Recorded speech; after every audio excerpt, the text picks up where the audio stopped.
Lahore मुबैना CCD एहलकार बनकर शहरी को अगवा करके झूठे मुकदमे में गिरफ्तार करने के मामले पर इंक्वायरी की पुलिस रिपोर्ट। मजीद तफसीलात से आगाह कर रहे हैं ब्यूरो चीफ लाहौर मियां कबीर अहमद। जी बिल्कुल, मुबीना सीसीडी एहलकार बनकर शहरी को अगवा करके झूठे मुकदमे में गिरफ्तार करने का मामला। थाना शदरा टाउन के सब इंस्पेक्टर और असिस्टेंट सब इंस्पेक्टर कसूरवार करार।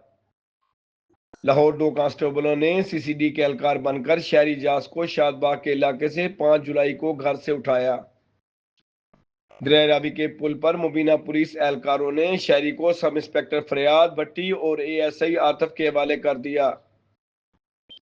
थानेदारों ने शदरा टाउन थाने ले जाकर एसएचओ के इल्म में लाते हुए मंशियात फरोशी का मुकदमा बना दिया। लाहौर शहरी ने अदालत से जमानत करवाई और डीआईजी ऑपरेशन फैसल कामरान को दरखास्त दे दी। डीएसपी शादरा सर्कल रेहान जिया की इंक्वायरी में चारों पुलिस मुलाजमीन कसूरवार करार। Police report. जी।